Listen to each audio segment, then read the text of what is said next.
Capítulo 11. O menino é pai do homem. Cresci.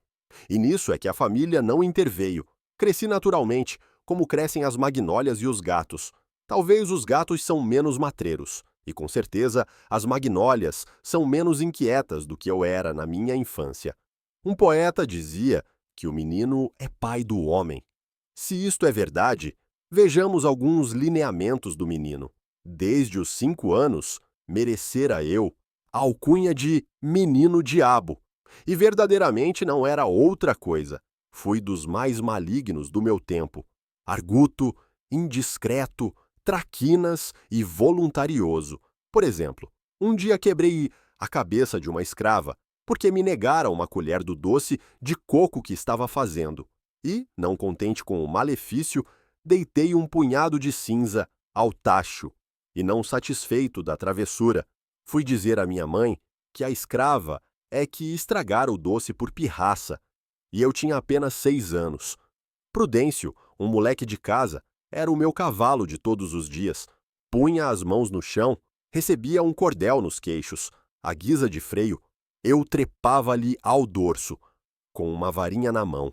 Fustigava-o, dava 1000 voltas a um e outro lado, e ele obedecia, algumas vezes gemendo, mas obedecia sem dizer palavra, ou quando muito, ai, nhonhô, ao que eu retorquia, cala a boca, besta. Esconder os chapéus das visitas, deitar rabos de papel a pessoas graves, puxar pelo rabicho das cabeleiras, dar beliscões nos braços das matronas e outras muitas façanhas deste jaez eram mostras de um gênio indócil, mas devo crer que eram também expressões de um espírito robusto, porque meu pai tinha-me em grande admiração. E se às vezes me repreendia à vista de gente, fazia-o por simples formalidade. Em particular, dava-me beijos. Não se conclua daqui que eu levasse todo o resto da minha vida a quebrar a cabeça dos outros, nem a esconder-lhes os chapéus, mas opiniático, egoísta e algo contemptor dos homens. Isso fui. Se não passei o tempo até a esconder-lhes os chapéus, alguma vez lhes puxei pelo rabicho das cabeleiras. Outro sim, afeiçoei-me à contemplação da injustiça humana, inclinei-me a atenuá-la, a explicá-la, a classifiquei-a por partes, a entendê-la, não segundo um padrão rígido, mas ao sabor das circunstâncias e lugares. Minha mãe doutrinava-me a seu modo, fazia-me decorar alguns preceitos e orações, mas eu sentia que, mais do que as orações, me governavam os nervos e o sangue, e a boa regra perdia o espírito, que a faz viver, para se tornar uma vã fórmula. De manhã, antes do mingau, e de noite, antes da cama, pedia a Deus que me perdoasse, assim como eu perdoava aos meus devedores. Mas entre a manhã e a noite fazia uma grande maldade, e meu pai, passado o alvoroço, dava-me pancadinhas na cara e exclamava a rir: Ah, brejeiro! Ah, brejeiro! Sim, meu pai adorava-me. Minha mãe era uma senhora fraca, de pouco cérebro e muito coração, assaz crédula, sinceramente piedosa, caseira, apesar de bonita, e modesta, apesar de abastada, temente às trovoadas e ao marido. O marido era na terra o seu Deus. Da colaboração dessas duas criaturas, nasceu a minha educação, que se tinha alguma coisa boa, era, no geral, viciosa, incompleta e, em partes, negativa. Meu tio Cônego fazia, às vezes, alguns reparos ao irmão. Dizia-lhe que ele me dava mais liberdade do que ensino e mais afeição do que emenda.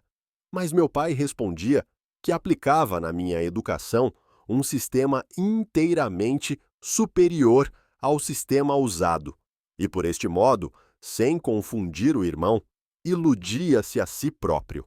De envolta com a transmissão e a educação, houve ainda o exemplo estranho, o meio doméstico. Vimos os pais, vejamos os tios. Um deles, o João, era um homem de língua solta, vida galante, conversa picaresca. Desde os 11 anos, entrou a admitir-me as anedotas reais ou não, eivadas todas de obscenidade ou imundície. Não me respeitava a adolescência, como não respeitava a batina do irmão, com a diferença que este fugia logo que ele enveredava por assunto escabroso. Eu não. Deixava-me estar, sem entender nada a princípio, depois entendendo, e enfim achando-lhe graça. No fim de certo tempo, quem o procurava era eu, e ele gostava muito de mim. Dava-me doces, levava-me a passeio. Em casa, quando lá ia passar alguns dias, não poucas vezes me aconteceu achá-lo, no fundo da chácara, no lavadouro, a palestrar com as escravas que batiam roupa. Aí é que era um desfiar de anedotas, de ditos, de perguntas, e um estalar de risadas que ninguém podia ouvir, porque o lavadouro ficava muito longe de casa.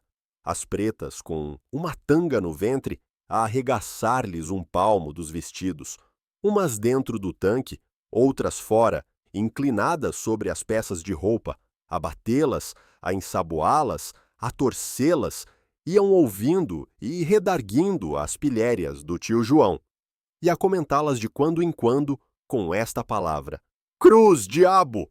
Este senhor João é o diabo. Bem diferente era o tio Cônego. Esse tinha muita austeridade e pureza. Tais dotes, contudo, não realçavam um espírito superior, apenas compensavam um espírito medíocre. Não era homem que visse a parte substancial da igreja. Via o lado externo, a hierarquia, as preeminências, as sobrepelizes, as circunflexões. Vinha antes da sacristia que do altar. Uma lacuna no ritual excitava-o mais do que uma infração dos mandamentos. Agora, há tantos anos de distância, não estou certo se ele poderia atinar facilmente com um trecho de Tertuliano, ou expor, sem titubear, a história do símbolo de Nicéia, mas ninguém, nas festas cantadas, sabia melhor o número e casos das cortesias que se deviam ao oficiante. Cônego foi a única ambição de sua vida, e dizia de coração que era a maior dignidade a que podia aspirar. Piedoso, severo nos costumes, minucioso na observância das regras, frouxo, acanhado, subalterno, possuía algumas virtudes em que era exemplar, mas carecia absolutamente da força de as incutir, de as impor aos outros.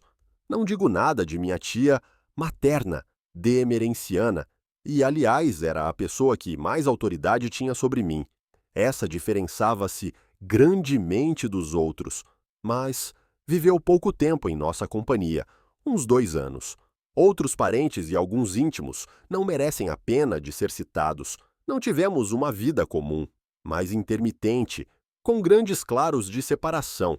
O que importa é a expressão geral do meio doméstico, e essa aí fica indicada. Vulgaridade de caracteres, amor das aparências rutilantes, do arruído, frouxidão da vontade, domínio do capricho e o mais. Dessa terra e desse estrume é que nasceu esta flor. Capítulo 12. Um episódio de 1814. Mas eu não quero passar adiante, sem contar sumariamente um galante episódio de 1814. Tinha 9 anos. Napoleão, quando eu nasci, estava já em todo o esplendor da glória e do poder. Era imperador e granjeara inteiramente a admiração dos homens. Meu pai, que à força de persuadir os outros da nossa nobreza, acabara persuadindo-se a si próprio, nutria contra ele um ódio puramente mental. Era isso motivo de renhidas contendas em nossa casa, porque meu tio João, não sei se por espírito de classe e simpatia de ofício, perdoava no déspota o que admirava no general. Meu tio padre era inflexível contra o corso. Os outros parentes dividiam-se. Daí as controvérsias e as rusgas. Chegando ao Rio de Janeiro, a notícia da primeira queda de Napoleão, houve naturalmente grande abalo em nossa casa, mas nenhum chasco ou remoque.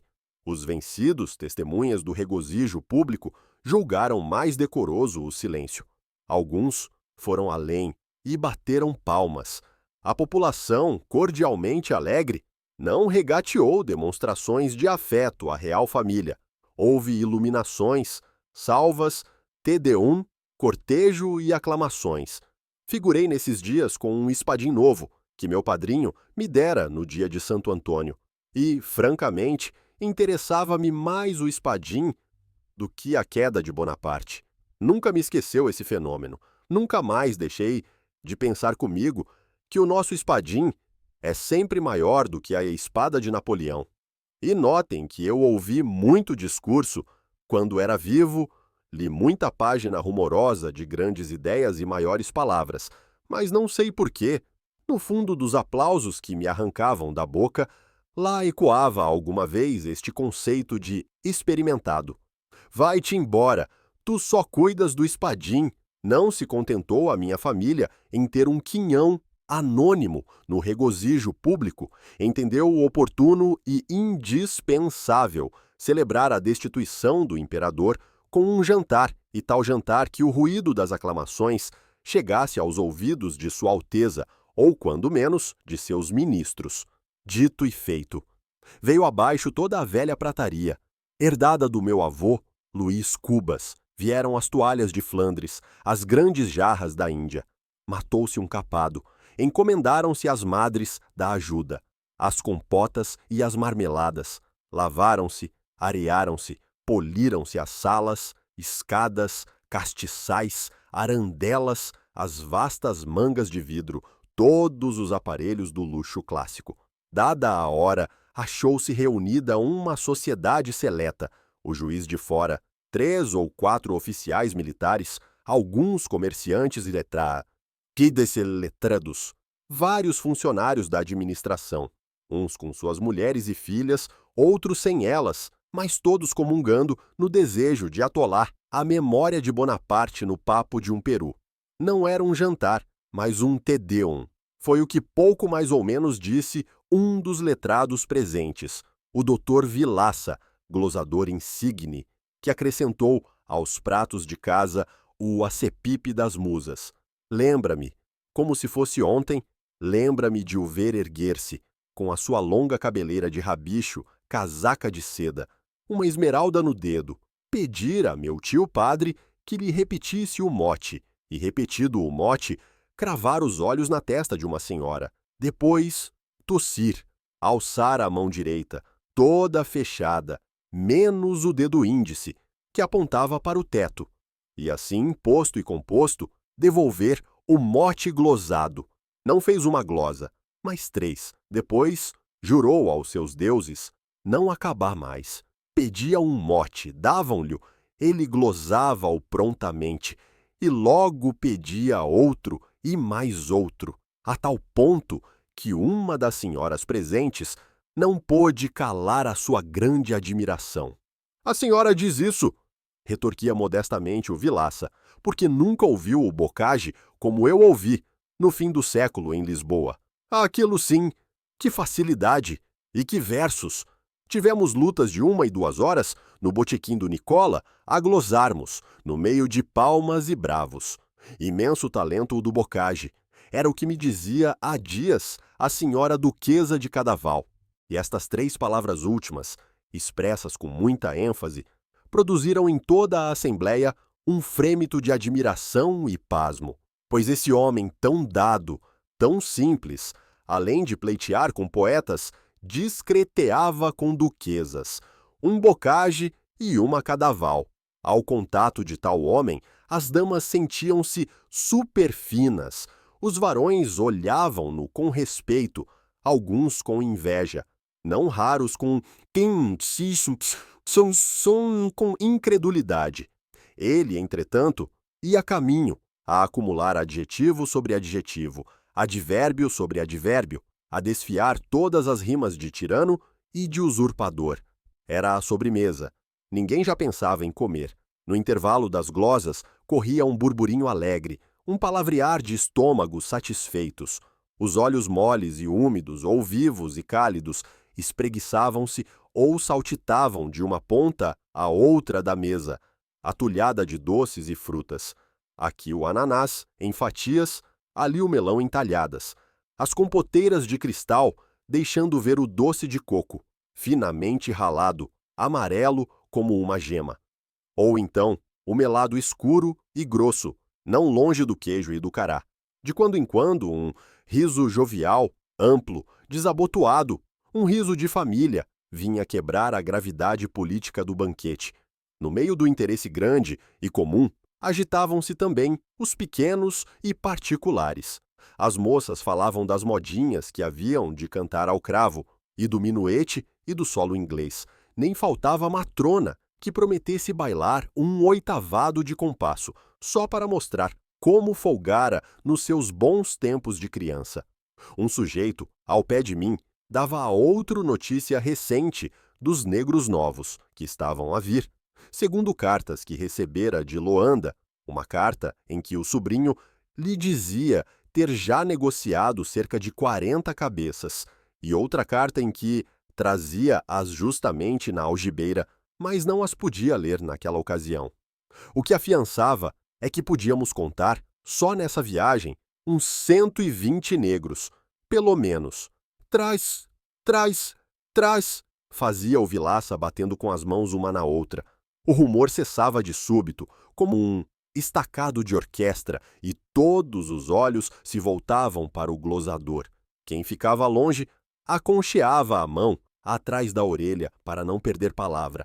Amor parte, antes mesmo da glosa, tinha já um meio riso de aplauso, trivial e cândido. Quanto a mim, lá estava, solitário e deslembrado, a namorar certa compota da minha paixão. No fim de cada glosa, ficava muito contente, esperando que fosse a última, mas não era, e a sobremesa continuava intacta. Ninguém se lembrava de dar a primeira voz. Meu pai, à cabeceira, saboreava a goles extensos a alegria dos convivas, mirava-se todo nos carões alegres, nos pratos, nas flores, deliciava-se com a familiaridade travada entre os mais distantes espíritos, em fluxo de um bom jantar. Eu via isso, porque arrastava os olhos da compota para ele e dele para a compota, como a pedir-lhe que ma servisse, mas fazia-o em vão. Ele não via nada, via-se a si mesmo, e as glosas sucediam-se, como bátegas d'água, obrigando-me a recolher o desejo e o pedido. Pacientei quanto pude, e não pude muito. Pedi em voz baixa o doce. Enfim, bradei, berrei, bati com os pés. Meu pai, que seria capaz de me dar o sol, se eu lhe o exigisse, chamou um escravo para me servir o doce. Mas era tarde. A tia emerenciana arrancara-me da cadeira e entregara-me a uma escrava, não obstante os meus gritos e repelões. Não foi outro o delito do glosador, retardara a compota e dera causa à minha exclusão.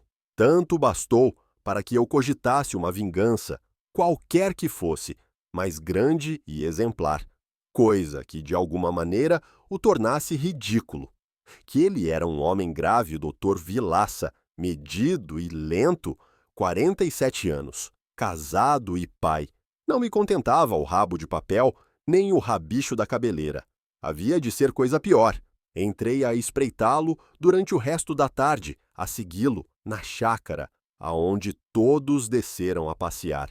Vi-o conversar com de Eusébia, irmã do sargento Mor Domingues, uma robusta donzelona que, se não era bonita, também não era feia. Estou muito zangada com o senhor, dizia ela. Por quê? Porque... não sei por quê. Porque é a minha sina. Creio às vezes que é melhor morrer. Tinham penetrado numa pequena moita. Era lusco-fusco. Eu segui-os. O Vilaça levava nos olhos umas chispas de vinho e de volúpia. Deixe-me, disse ela. Ninguém nos vê. Morrer, meu anjo. Que ideias são essas? Você sabe que eu morrerei também. Que digo? Morro todos os dias, de paixão, de saudades, de... Eusébia levou o lenço aos olhos. O glosador vasculhava na memória algum pedaço literário e achou este, que mais tarde verifiquei ser de uma das óperas do judeu. Não chores, meu bem, não queiras que o dia amanheça com duas auroras. Disse isto, puxou-a para si. Ela resistiu um pouco, mas deixou-se ir. Uniram os rostos, e eu ouvi estalar muito ao de leve, um beijo, o mais medroso dos beijos. O doutor Vilaça deu um beijo em D. Eusébia, bradei eu correndo pela chácara. Foi um estouro, esta minha palavra. A estupefação imobilizou a todos. Os olhos espraiavam-se a uma e outra banda. Trocavam-se sorrisos, segredos, a socapa. As mães arrastavam as filhas, pretextando o sereno. Meu pai puxou-me as orelhas, disfarçadamente, irritado deveras com a indiscrição. Mas no dia seguinte, ao almoço, lembrando o caso, sacudiu-me o nariz a rir. Ah, brejeiro! Ah, brejeiro! Capítulo 13. Um salto. Unamos agora os pés e demos um salto por cima da escola, a enfadonha escola, onde aprendi a ler, escrever, contar, dar cacholetas, apanhá-las e ir fazer diabruras, ora nos morros, ora nas praias, onde quer que fosse, propício a ociosos.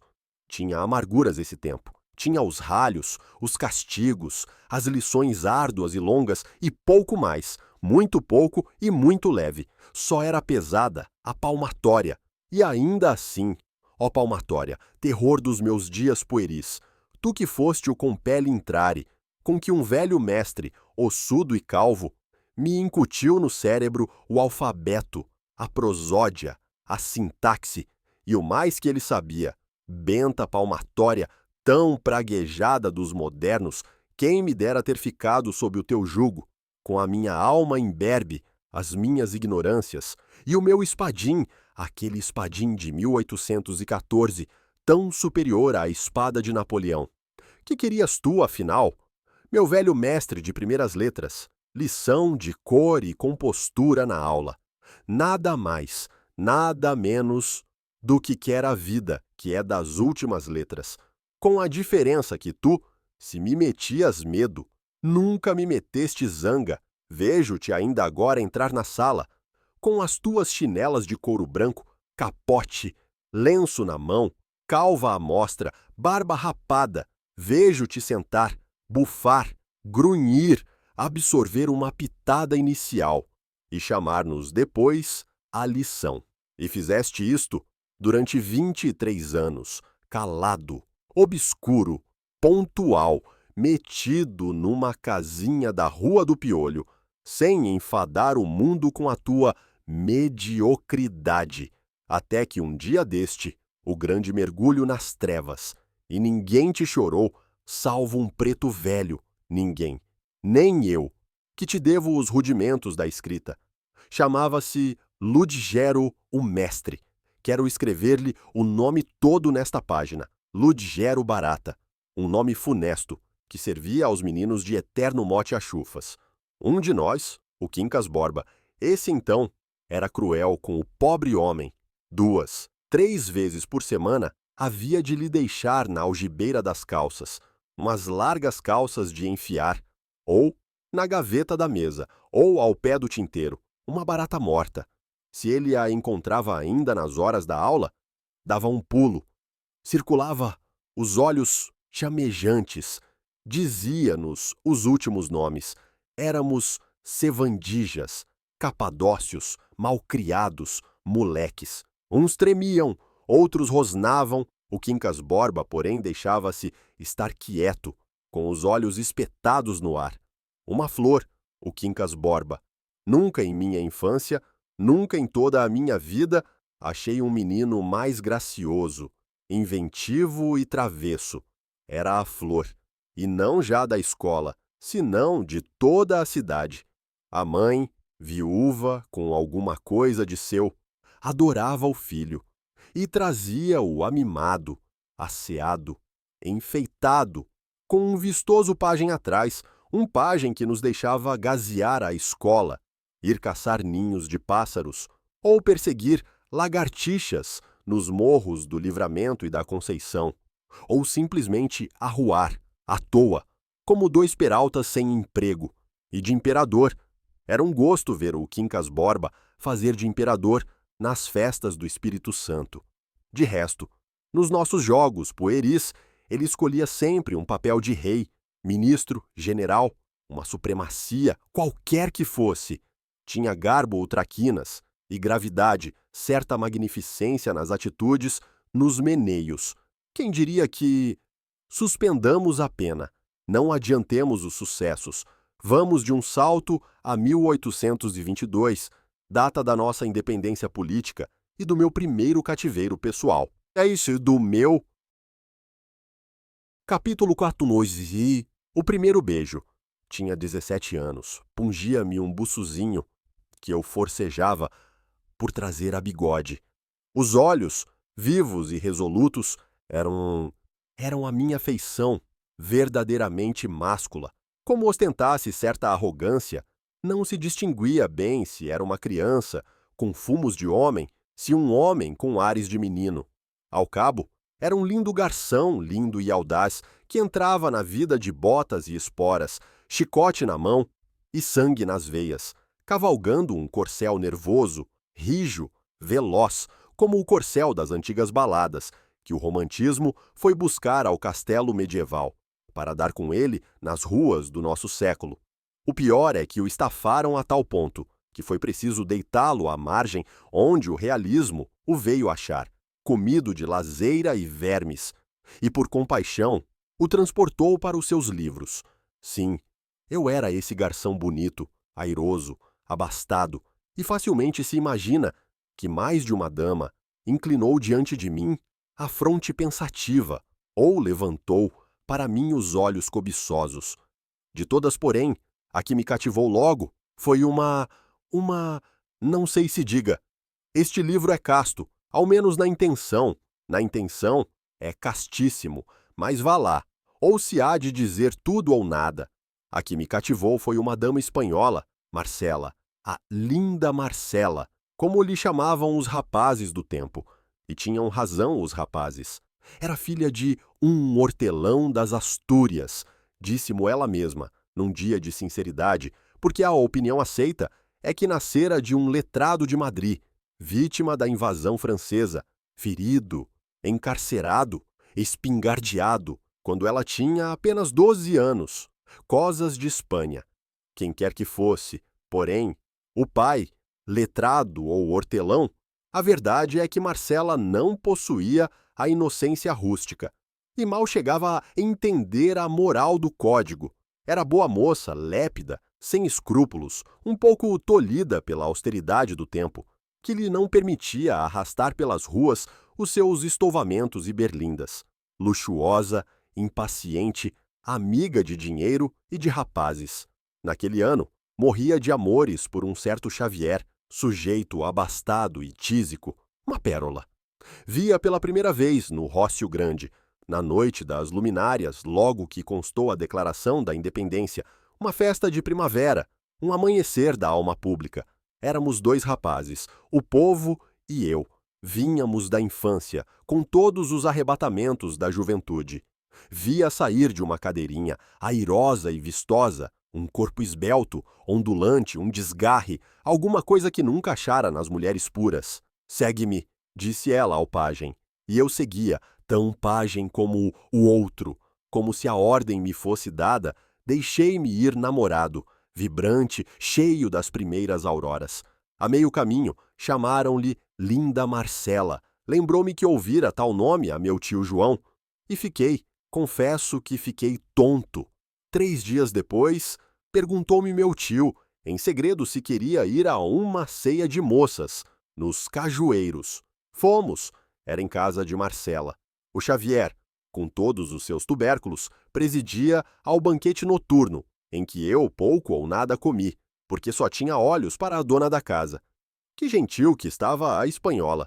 Havia mais uma meia dúzia de mulheres, todas de partido, e bonitas, cheias de graça, mas a espanhola. O entusiasmo, alguns goles de vinho, o gênio imperioso, estouvado, tudo isso me levou a fazer uma coisa única, a saída. À porta da rua, disse a meu tio que esperasse um instante, e tornei a subir as escadas. Esqueceu alguma coisa?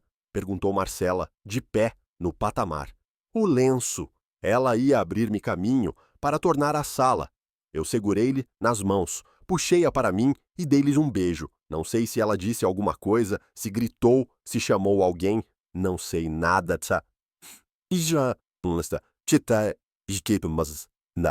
Sei que desci outra vez as escadas, veloz como um tufão e incerto como um ébrio.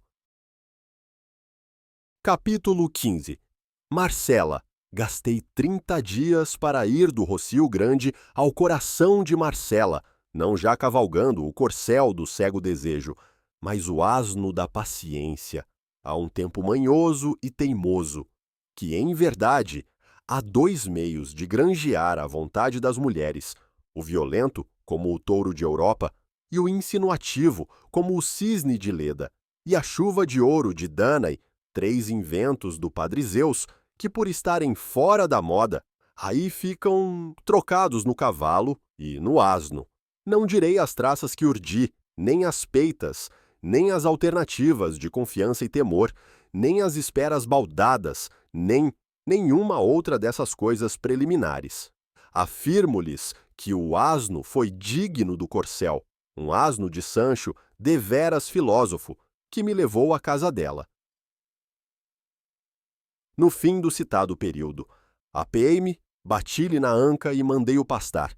Primeira comoção da minha juventude, que doce que me foste! Tal devia ser, na criação bíblica, o efeito do primeiro sol. Imagina tu esse efeito do primeiro sol a bater de chapa na face de um mundo em flor. Pois foi a mesma coisa, leitor amigo, e se alguma vez contaste 18 anos, deves lembrar-te que foi assim mesmo. Teve duas fases a nossa paixão, ou ligação, ou qualquer outro nome, que eu, de nomes não curo, teve a fase consular e a fase imperial. Na primeira, que foi curta, regemos o Xavier e eu, sem que ele jamais acreditasse dividir comigo o governo de Roma. Mas quando a credulidade não pôde resistir à evidência, o Xavier depôs as insígnias e eu concentrei todos os poderes na minha mão. Foi a fase cesariana, era meu o universo. Mas, ai, triste, não o era de graça. Foi-me preciso coligir dinheiro, multiplicá-lo, inventá-lo. Primeiro explorei as larguezas de meu pai. Ele dava-me tudo o que eu lhe pedia, sem repreensão, sem demora, sem frieza. Dizia a todos que eu era rapaz e que ele o fora também. Mas a tal extremo chegou o abuso, que ele restringiu um pouco as franquezas, depois mais. Então recorri a minha mãe e induzia a desviar alguma coisa, que me dava às escondidas. Era pouco. Lancei mão de um recurso último. Entrei a sacar sobre a herança de meu pai, a assinar obrigações que devia resgatar um dia com usura.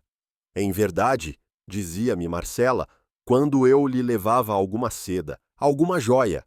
Em verdade, você quer brigar comigo, pois isto é coisa que se faça.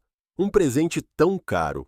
E se era joia, dizia isto a contemplá-la entre os dedos, a procurar melhor luz, a ensaiá-la em si e a rir, e a beijar-me com uma reincidência impetuosa e sincera.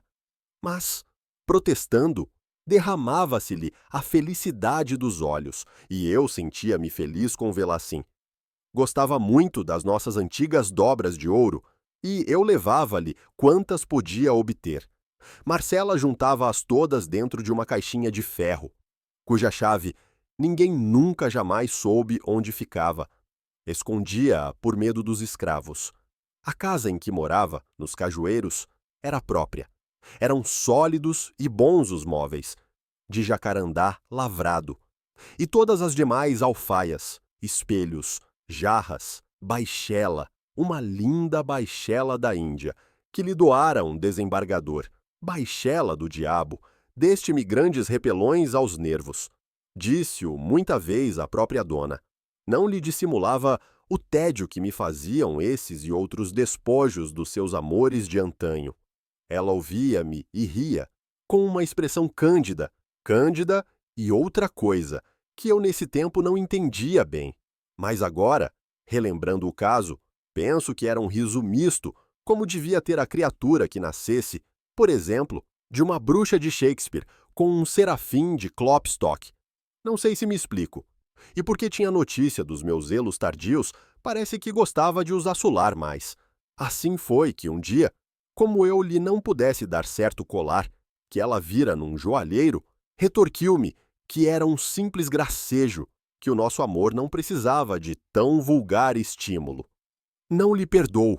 Se você fizer de mim essa triste ideia, concluiu, ameaçando-me com o dedo. E logo, súbita como um passarinho, espalmou as mãos, cingiu-me com elas o rosto, puxou-me a si e fez um trejeito gracioso, um momo de criança. Depois, reclinada na marquesa, continuou a falar daquilo, com simplicidade e franqueza. Jamais consentiria que lhe comprassem os afetos, vendera muita vez as aparências, mas a realidade guardava para poucos. Duarte, por exemplo, o alferes Duarte, que ela amara deveras, 2 anos antes, só a custo, conseguia dar-lhe alguma coisa de valor, como me acontecia a mim. Ela só lhe aceitava, sem relutância, os mimos de escasso preço, como a cruz de ouro, que lhe deu, uma vez, de festas. Esta cruz dizia isto, metendo a mão no seio, e tirando uma cruz fina de ouro, presa a uma fita azul e pendurada ao colo. Mas essa cruz, observei eu, não me disseste que era teu pai que... Marcela abanou a cabeça com um ar de lástima. Não percebeste que era mentira, que eu dizia isso para te não molestar? Vem cá, Chiquito, não sejas assim desconfiado comigo. Amei a outro, que importa se acabou? Um dia, quando nos separarmos, não digas isso. Bradei eu. Tudo cessa. Um dia. Não pôde acabar. Um soluço estrangulou-lhe a voz. Estendeu as mãos, tomou das minhas, conchegou-me ao seio e sussurrou-me, baixo ao ouvido. Nunca, nunca, meu amor! Eu agradeci-lhe com os olhos úmidos. No dia seguinte, levei-lhe o colar que havia recusado. Para te lembrares de mim, quando nos separarmos, disse eu. Marcela teve primeiro um silêncio indignado. Depois, fez um gesto magnífico. Tentou atirar o colar à rua. Eu retive-lhe o braço, pedi-lhe muito que não me fizesse tal desfeita, que ficasse com a joia. Sorriu e ficou. Entretanto, pagava-me à farta os sacrifícios, espreitava os meus mais recônditos pensamentos. Não havia desejo a que não acudisse com alma, sem esforço, por uma espécie de lei da consciência e necessidade do coração. Nunca o desejo era razoável, mas um capricho puro, uma criancice, vê-la trajar de certo modo, com tais e tais enfeites, este vestido e não aquele, ir a passeio ou outra coisa assim. E ela cedia a tudo, risonha e palreira. Você é das Arábias, dizia-me. Ia a pôr o vestido, a renda, os brincos, com uma obediência de encantar. Capítulo 16. Uma reflexão imoral. Ocorre-me uma reflexão imoral, que é ao mesmo tempo uma correção de estilo. Cuido haver dito, no capítulo 14, que Marcela morria de amores pelo Xavier. Não morria, vivia. Viver não é a mesma coisa que morrer. Assim o afirmam todos os joalheiros deste mundo. Gente muito vista na gramática. Bons joalheiros. Que seria do amor, se não fossem os vossos diches e fiados? 1/3 ou 1/5 do universal comércio dos corações. Esta é a reflexão imoral que eu pretendia fazer, a qual é ainda mais obscura do que imoral, porque não se entende bem o que eu quero dizer. O que eu quero dizer é que a mais bela testa do mundo não fica menos bela se a cingir um diadema de pedras finas, nem menos bela, nem menos amada. Marcela, por exemplo, que era bem bonita, Marcela amou-me. Capítulo 17. Do trapézio e outras coisas. Marcela amou-me durante 15 meses e 11 contos de réis, nada menos. Meu pai, logo que teve aragem dos 11 contos, sobressaltou-se deveras. Achou que o caso excedia as raias de um capricho juvenil. Desta vez, disse ele, Vais para a Europa. Vais cursar uma universidade. Provavelmente Coimbra. Quero-te para homem sério e não para arruador e gatuno. E como eu fizesse um gesto de espanto. Gatuno. Sim, senhor. Não é outra coisa um filho que me faz isto. Sacou da algibeira os meus títulos de dívida, já resgatados por ele, e sacudiu-mos na cara. Vês, Peralta? É assim que um moço deve zelar o nome dos seus? Pensas que eu e meus avós ganhamos o dinheiro em casas de jogo? Ou a vadiar pelas ruas? Pelintra. Desta vez ou tomas juízo, ou ficas sem coisa nenhuma. Estava furioso, mas de um furor temperado e curto. Eu ouvi-o calado, e nada opus à ordem da viagem, como de outras vezes fizera. Ruminava a ideia de levar Marcela comigo. Fui ter com ela, expus-lhe a crise e fiz-lhe a proposta. Marcela ouviu-me com os olhos no ar, sem responder logo. Como insistisse, disse-me que ficava, que não podia ir para a Europa. Por que não? Não posso, disse ela com ar dolente. Não posso ir respirar aqueles ares, enquanto me lembrar de meu pobre pai, morto por Napoleão. Qual deles, o hortelão ou o advogado? Marcela franziu a testa, cantarolou uma seguidilha, entre dentes, depois queixou-se do calor e mandou vir um copo de aluá. Trouxe-lhe a mucama, numa salva de prata, que fazia parte dos meus 11 contos. Marcela ofereceu-me polidamente o refresco. Minha resposta foi dar com a mão, no copo e na salva. Entornou-se-lhe o líquido no regaço. A preta deu um grito, eu bradei-lhe que se fosse embora. Ficando a sós, derramei todo o desespero de meu coração. Disse-lhe que ela era um monstro, que jamais me tivera amor, que me deixara descer a tudo, sem ter ao menos a desculpa da sinceridade.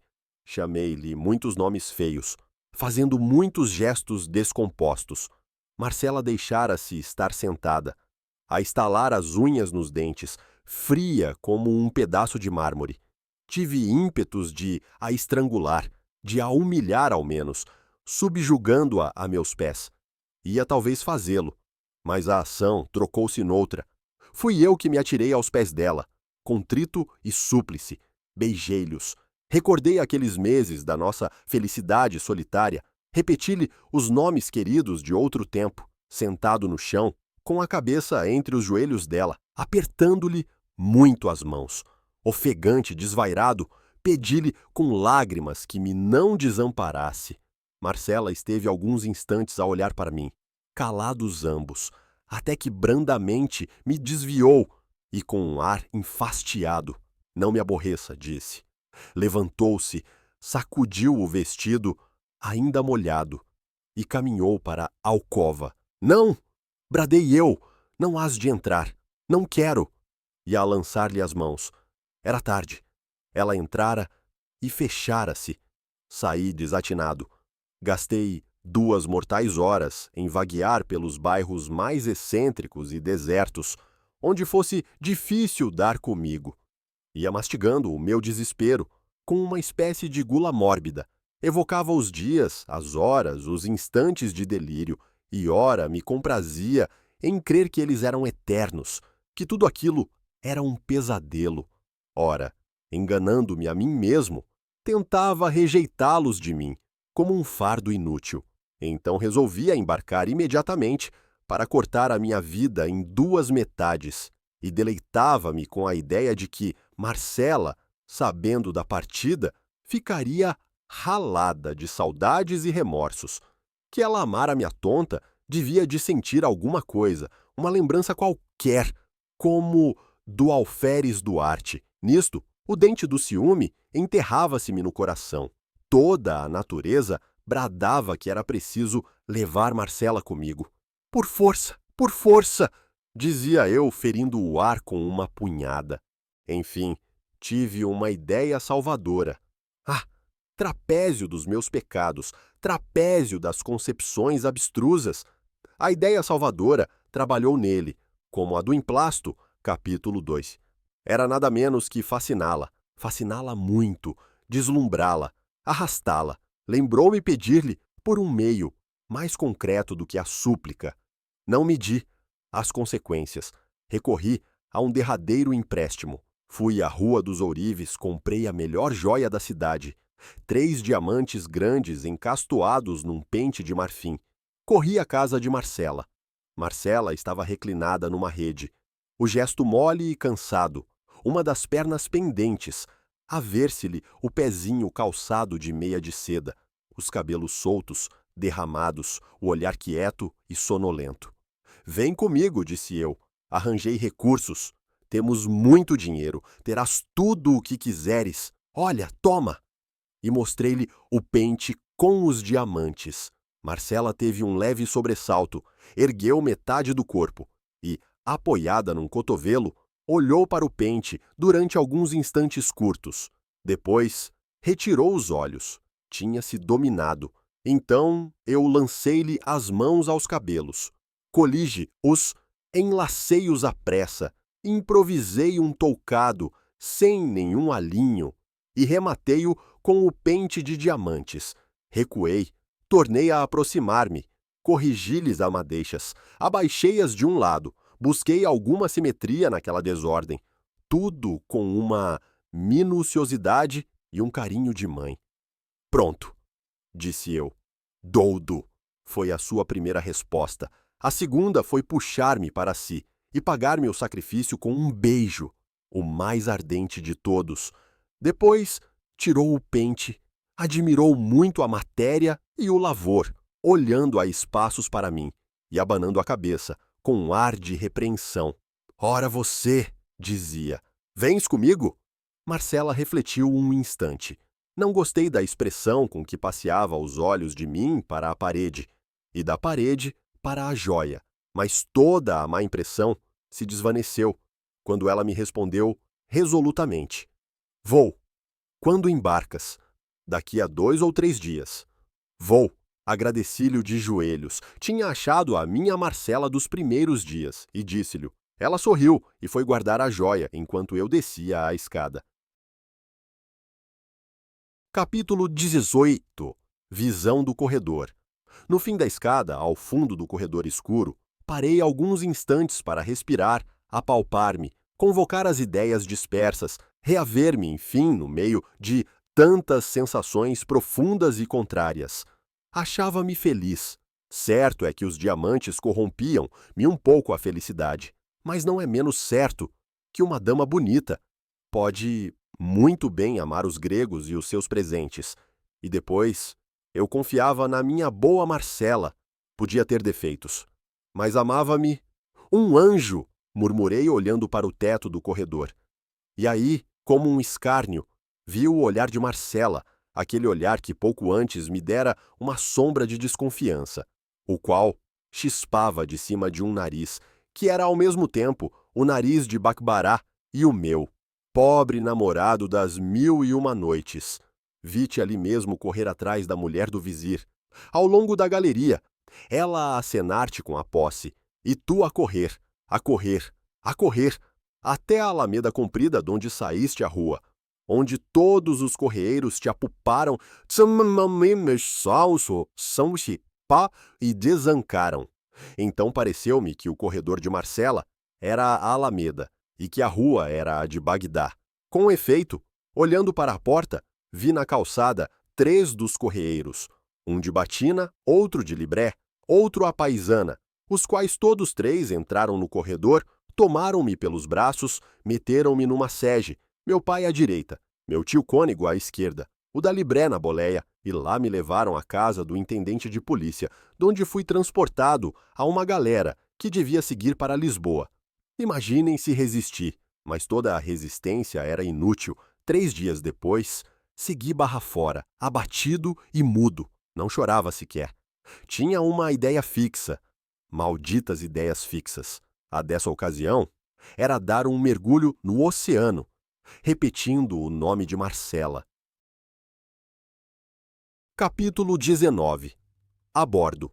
Éramos 11 passageiros, um homem doido, acompanhado pela mulher, 2 rapazes que iam a passeio, 4 comerciantes e 2 criados. Meu pai recomendou-me a todos, começando pelo capitão do navio, que, aliás, tinha muito que cuidar de si, porque, além do mais, levava a mulher tísica em último grau. Não sei se o capitão suspeitou alguma coisa do meu fúnebre projeto, ou se meu pai o pôs de sobreaviso. Sei que não me tirava os olhos de cima, chamava-me para toda a parte. Quando não podia estar comigo, levava-me para a mulher. A mulher ia quase sempre numa camilha rasa, a tossir muito e a afiançar que me havia de mostrar os arredores de Lisboa. Não estava magra, estava transparente. Era impossível que não morresse de uma hora para outra. O capitão fingia não crer na morte próxima. Talvez por enganar-se a si mesmo. Eu não sabia nem pensava nada. Que me importava em mim, o destino de uma mulher tísica no meio do oceano? O mundo para mim era Marcela. Uma noite, logo no fim de uma semana, achei ensejo propício para morrer.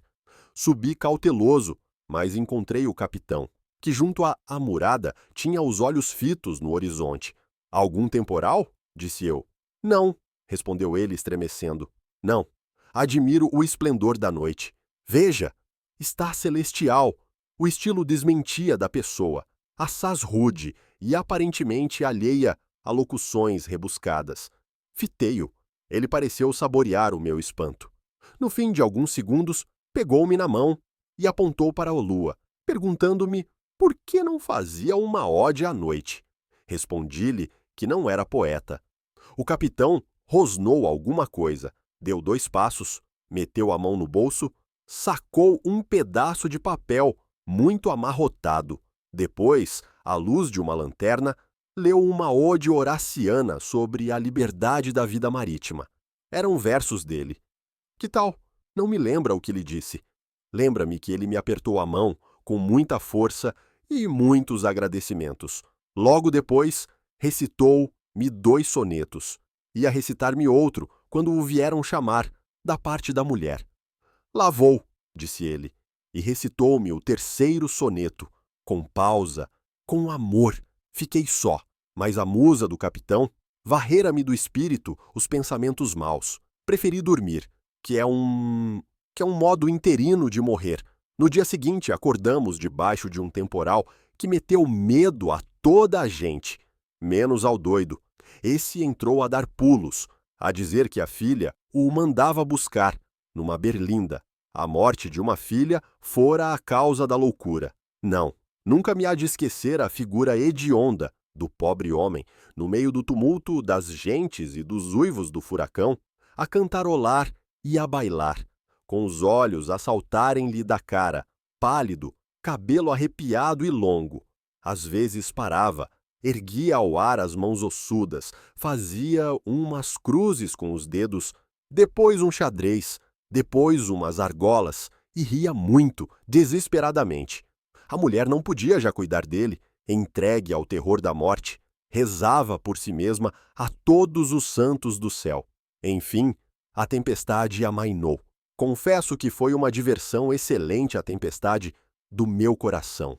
Eu, que meditava ir ter com a morte, não ousei fitá-la quando ela veio ter comigo. O capitão perguntou-me se tivera medo, se estiver em risco, se não achara sublime o espetáculo. Tudo isso com um interesse de amigo. Naturalmente, a conversa versou sobre a vida do mar.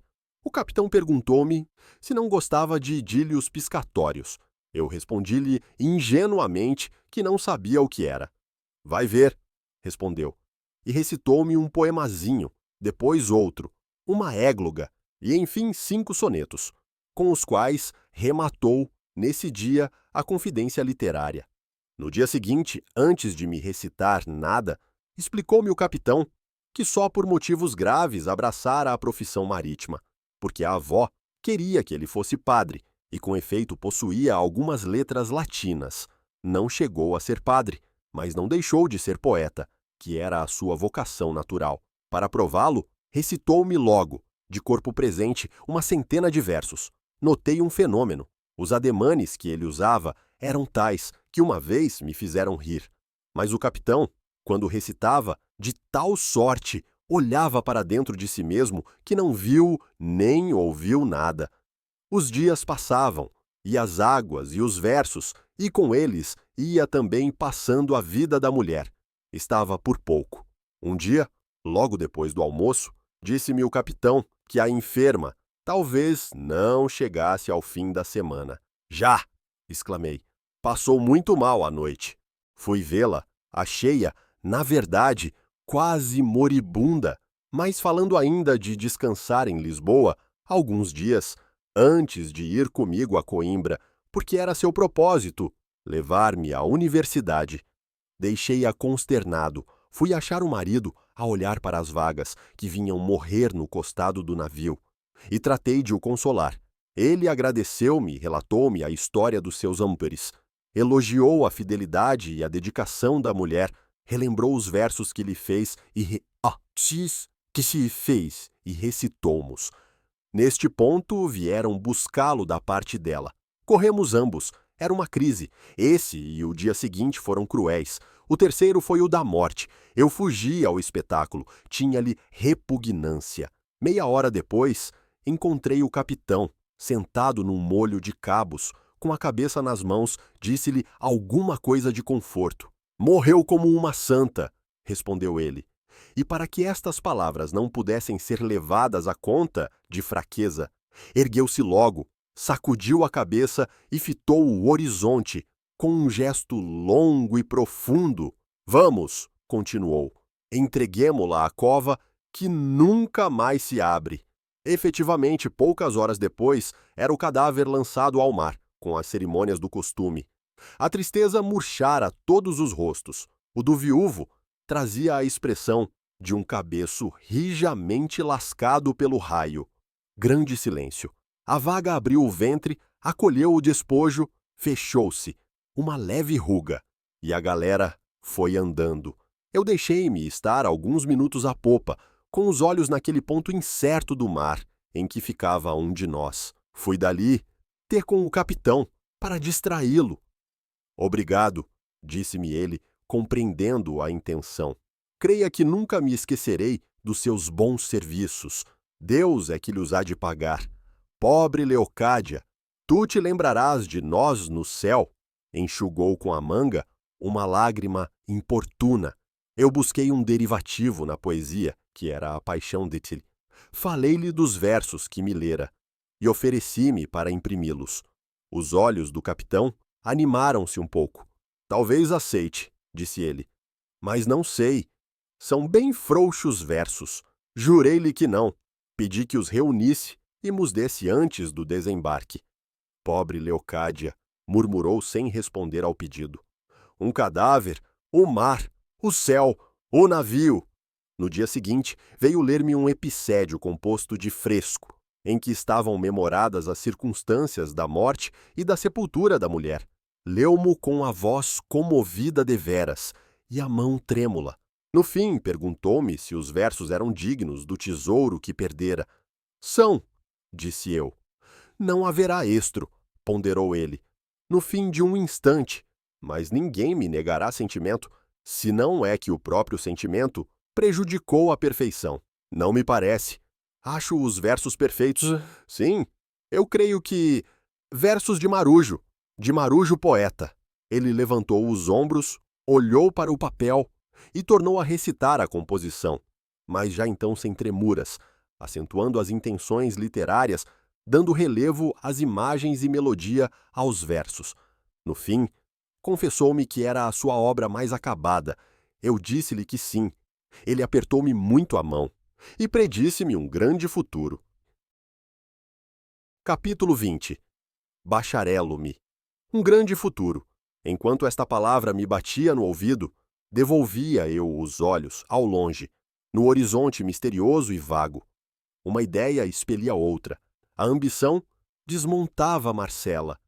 Grande futuro, talvez naturalista, literato, arqueólogo, banqueiro, político ou até bispo, bispo que fosse, uma vez que fosse um cargo, uma preeminência, uma grande reputação, uma posição superior.